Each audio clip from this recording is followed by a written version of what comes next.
Magandang araw po, welcome po sa aking channel of 9TV. Patalas sa 10. Meron po ba kayong mga properties na napapabayaan or non-performing assets? Plan nyo ibenta, pero wala kayong oras sa pagbenta nito.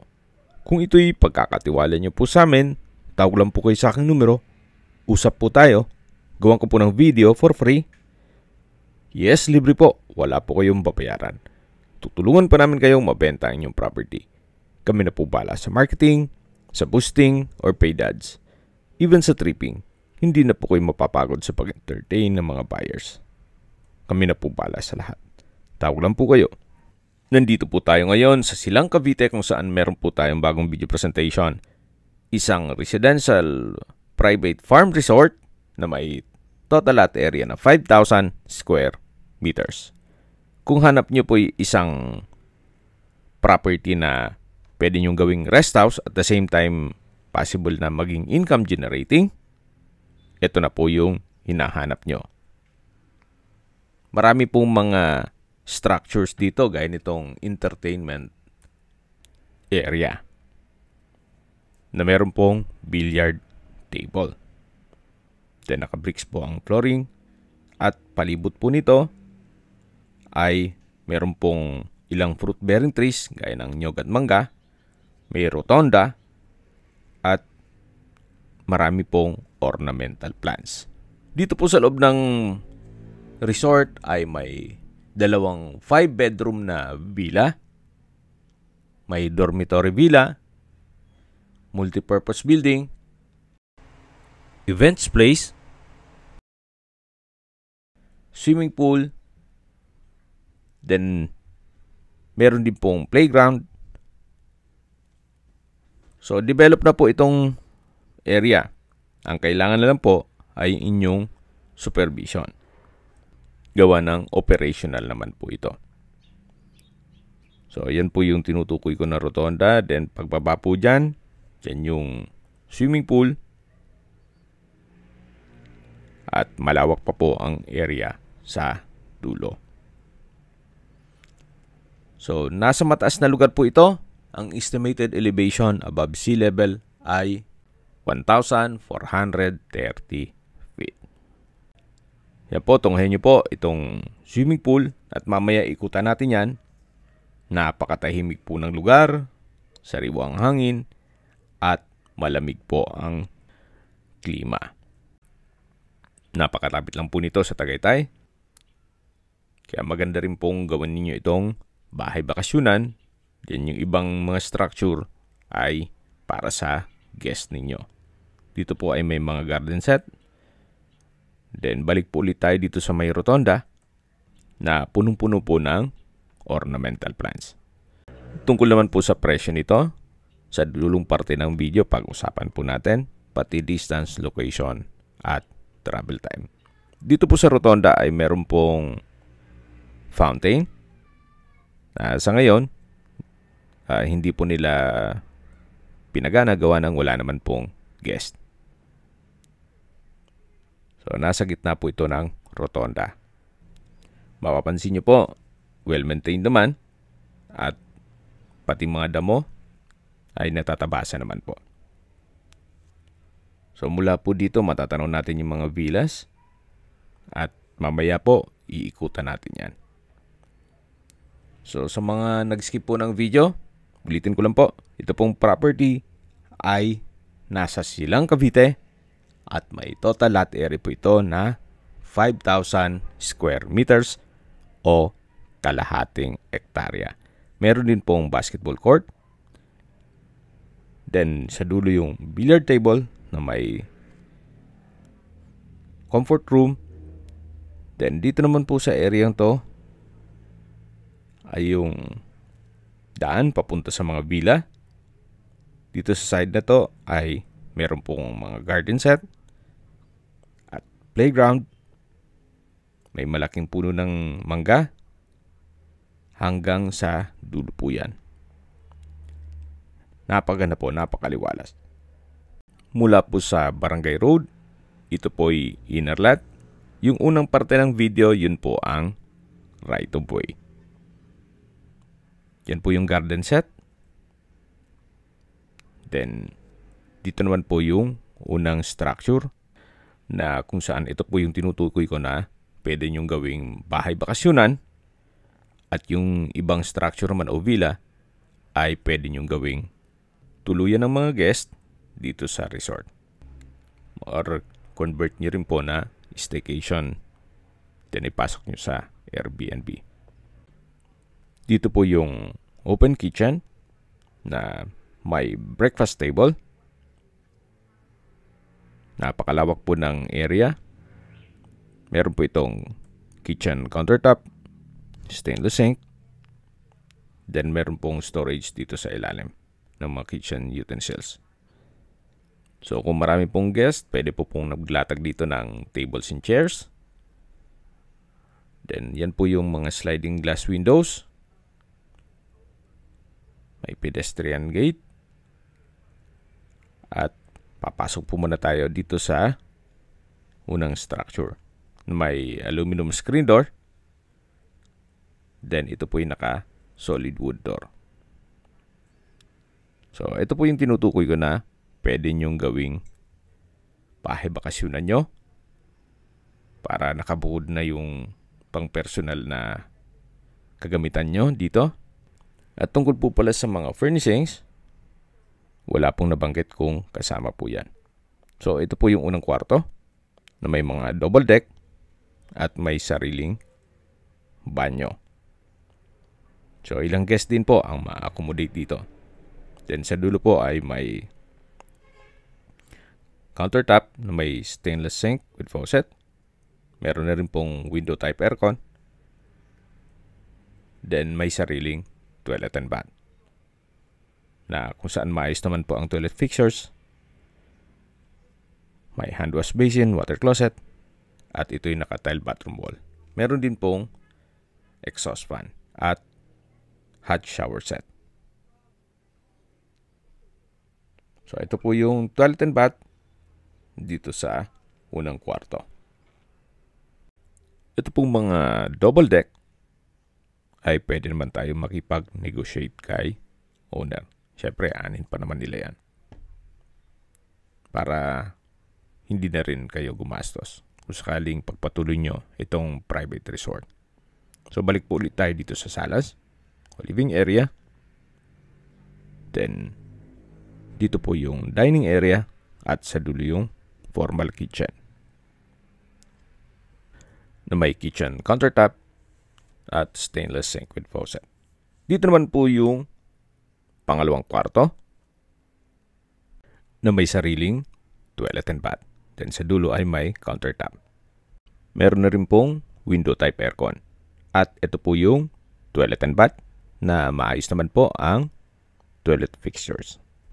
At ito po yung naka-tile bathroom wall.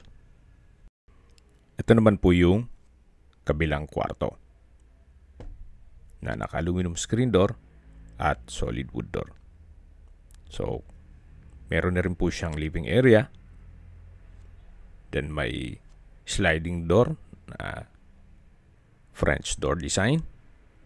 So, ito pong furnishings, pwede po tayo makipag-negotiate kay owner kung sakaling maibigan nyo yan. Naka-tile flooring na rin po ito. Then meron pong sliding glass windows with blinds. May dining area at dining set. May window type aircon. At dito naman po yung bedroom. Na kung saan malaki naman ang espasyo. May wardrobe. Naka-tile flooring. May center lamp. Maayos naman ang pintura ng ceiling at wall. At meron din po itong sariling toilet and bath na naka-solid wood door. Then naka-tile bathroom wall, exhaust fan, water closet with bidet, bathroom countertop, bathroom cabinet, vanity mirror, hand wash basin. Then dito naman po yung shower curtain at yung shower area na meron pong hot shower set. So from floor to ceiling po ang tile bathroom wall. So ito po yung full bathroom dito sa master's bedroom. At labas po tayo. tunghayin niyo po ulit itong kwarto. At yung mga kagamitan, pwede po tayo makipag-negotiate kay owner. Ito po yung French door design na sliding glass door. Then dito po yung living area. At ito na po yung main door. Paglabas niyo po dito, matatanaw niyo yung rotonda. Then yung ibang structure sa dulo. So may ilang steps ng stairs dito. Dun sa kabila, pwede naman pong maglagay ng wheelchair ramp. Kung sakali man na meron tayong senior citizen o PWD sa pamilya. So ito po yung pangalawang structure o multipurpose hall. Kung may small events, pwede pong ganapin dito. May mga tables and chairs na rin po dito. Actually, yung mga guests pwede maging hangout area po ito. Then may countertop at may sariling restroom o washroom. So ito po yung multipurpose hall. At dito naman po yung villa na kung saan meron pong 5 kwarto. Sa harapan po ay may shade ng puno ng mangga. Ang check po natin itong 1 kwarto lang naman, gawa ng identical naman po yan hanggang sa dulo. So 5 rooms po yan with toilet and bath at mayroon din po mga aircon. So ito po yung first unit o kwarto na kung saan ito yung naka-solid wood door. Then may 2 double deck. Then may sofa, console table. Then meron pong sariling toilet and bath. Naka-PVC door. May hand wash basin, water closet with bidet, hot shower set, from floor to ceiling ang tile bathroom wall, at may exhaust fan. So halos same design lang po yung mga kwarto. Ito po yung first room at lalabas na po tayo.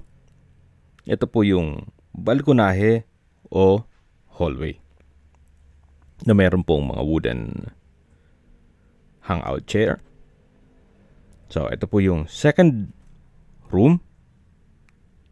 Halos same design or floor plan nung first room na may aircon na rin po.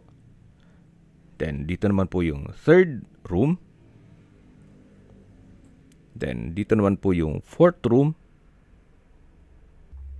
At sa dulo po ay yung fifth room o pang-5 kwarto. Hanggang dito po ay naka-tile flooring. Mula po dito sa pang-5 kwarto ay matatanaw niyo naman yung rotonda. At yan naman po yung hallway o balkonahe nitong mga kwarto. Labas na po tayo dito at check natin yung ibang parte nitong resort. At matatanaw natin yung 2-story building. Check po natin ito. Dito po sa lower part, ito po ang entrada na may aluminum screen door at solid wood door. Open concept lang po dito. Yan po yung dining area. Then dito po ay may 6 na double deck. Meron pong 2 ceiling fan. Then sa dulo po ay may split type aircon, may TV, may console table, may wooden sofa set. So napakalaki po ng espasyo nito. At dito naman po yung area ng kitchen na may kitchen countertop, kitchen cabinets, at storage ng kitchen utensils. So meron din rin pong video okay. Then dito po yung breakfast table na may wall-mounted wooden shelf. At dito naman po yung toilet and bath. Check po natin. Maayos naman po ang toilet fixtures nito. Gaya nitong hand wash basin, water closet, exhaust fan, hot shower set, From floor to ceiling po ang tile bathroom wall. So, yan po yung formal kitchen. Napakahaba po ng countertop. At dito naman po yung living at dining area. Then, sa dulo yung mga double deck. Ito po yung lower part nung 2-story na building. At lalabas na po tayo. So, yan po yung 5-bedroom na villa na inikutan natin kanina. At ito po yung rotonda. Sa garahe naman po, napakalawak po ng garahe. Yan, matatanaw niyo yung isang sasakyan dun sa dulo. May ilang sasakyan kakasya po dyan. At ito po yung hagdan naman papunta sa second floor. Ito pong hagdan ay naka-concrete tile staircase at bamboo design na railing. Samahan niyo po ako. Akyat po tayo. So, dito naman po sa second floor ay ganun din po ang disenyo nitong railing. Bamboo design. Then, ito po yung hallway. Meron din po malaking sliding glass window. Yan po yung bubong ng kabilang parte nitong building na napakaayos pa at matatanaw natin yung swimming pool. Yan yung kabana. At dito naman po yung garahe at yung rotonda. Balik po ulit tayo dito sa hallway para check natin itong second floor. Ito po yung main door na naka-aluminum screen door. Then, pasok po tayo. Naka-solid wood door din po ito. Ito po yung living area. Then, matatanaw natin yung dining area. Bago po tayo pumasok doon, check mo natin itong unang kwarto na naka-solid wood door. Sa spasyo, sakto lang. Hindi naman siya ganun kaliit at hindi naman ganun kalaki. Meron din pong center lamp at pin lamp. Then, meron pong ceiling fan. Naka-tile flooring din po ito at maayos ang pintura ng ceiling at wall. Lipat na po tayo dito sa may dining area na may dining set.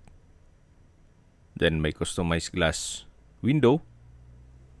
May pantry. Then service area. At dito naman po yung kitchen. Na may kitchen countertop, stainless sink with faucet, kitchen drawer and cabinet, at wooden shelf. Meron din po itong sariling toilet and bath. Naka-PVC door. Check natin. So, may hand wash basin, vanity mirror, tile bathroom wall, then shower curtain, water closet, then wall-mounted wooden rack, may bidet, hot shower set. So, ito po yung toilet and bath dito sa second floor. Ito po yung formal kitchen. At ito po yung living area o salas. Yan po yung main door kung saan tayo pumasok kanina. At ito naman po yung pangalawang kwarto na naka-solid wood door. Actually, malaking kwarto po ito. Nilagyan nila ng partition. Meron pong double deck. At dito naman po sa kabilang side yung main bedroom. Na malaki naman po ang espasyo nito. May wardrobe, may aircon, then may glass window with curtain, may bed frame with mattress. So, ito po yung partition nitong malaking kwarto. Labas po tayo. So, yan po ulit yung living area. Sa dulo yung kitchen at dining. Yan po yung unang kwarto na pinasok natin kanina. Labas na po tayo. Dito po ulit yung balkonahe o terrace. At bababa na po tayo para check natin yung ibang parte nitong resort. Naka-bamboo design na railing. So, ito po yung hagdan. Dito tayo pumanik kanina. Pagbaba po natin, ay matatanaw ulit natin itong rotonda. Then yung villa, na kung saan kanina, pinunta na natin yan.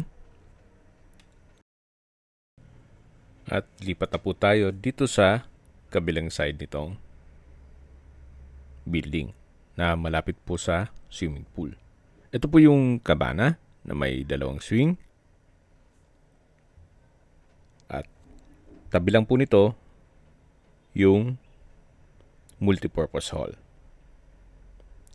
Kung malaking event po ay pwede dito. Mas malaki po ito nung unang naipakita ko sa inyo. So, all-in-one po itong property. May rest house ka na, may resort ka pa, at events place. Habang pinagmamasdan nyo po at naglilibot po tayo, recap lang po sa mga nag-skip ng video. Ito pong property ay nasa Silang Cavite. May lot area po ito na 5,000 square meters. At tungkol naman sa dokumento, ito po'y titulado. Kaya wala po kayong maging problema sa documentation o sa transfer ng title. Dito po sa loob ng resort ay meron pong dormitory villa, 5-bedroom villa, meron pong entertainment room, playground, basketball court, then meron pong 2-story structure, at ito pong swimming pool. Habang naglilibot po tayo, pag-usapan na po natin ang distance, location, at travel time. Mula po sa Silang Public Market o bayan mismo ng Silang, ang distance is 7.2 kilometers at ang travel time is 21 minutes. Mula naman po sa Tagaytay Santa Rosa Road o sa highway, ang distance is 3.8 kilometers at ang travel time is 11 minutes. Mula naman po sa Tagaytay Flower Market, ang distance is 5.7 kilometers at ang travel time is 14 minutes. Kung manggagaling naman po sa Tagaytay Rotonda, ang distance is 8.6 kilometers at ang travel time is 19 minutes. Kompleto na po doon, gaya ng malls, hotels, restaurants, banks, schools, church, at hospital. Yan po yung lagi kong binabanggit sa inyo na dapat nyo i-consider sa paghanap ng property, yung meron pong malapit na hospital. Hindi ko naman po sinasabing sakitin kayo. Yan naman po for emergency purpose lang naman. At mula naman po sa Calax Aguinaldo exit, ang distance is 10.2 kilometers at ang travel time is 28 minutes. Mula naman po sa Manila o sa airport, ang distance is 59.4 kilometers at ang travel time is 1 hour and 22 minutes. Okay, sa presyo po tayo. Binebenta po ito ni owner sa halagang 50 million pesos. Kung may mga katanungan po kayo, tawag lang po kayo sa aking numero. At sa mga kababayan naman natin na sa ibang bansa, meron po akong Telegram.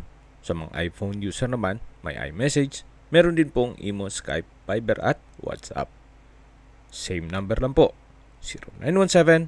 0917-316-3399. Sa mga nagtatanong naman po ng aming Facebook, meron po kaming Facebook page na Nov9TV at Facebook Real Video. Meron din pong TikTok at Instagram. May ibang YouTube channel po kami na The Nov9TV channel, Nov9TV Listings, Nov9TV On The Spot, at Nov9TV Updates. Sana po na ibigyan nyo ang video presentation. Paki-like and subscribe na lang po sa aking channel para ma-update din po kayo sa aking future listings. Kung sakali po hanap nyo mas malaking sukat ng lupa, meron din po kami ibang listings na pwede nyo pagpilian. Huwag po kayo mag-atubiling tumawag sa amin, then let us know your budget para malaman namin kung anong property pwede namin ilog sa inyo. Sa lahat pong viewer, subscriber at nagtiwala po sa amin, salamat po sa suporta. Ingat po kayo lagi at yung pamilya. Maraming salamat po.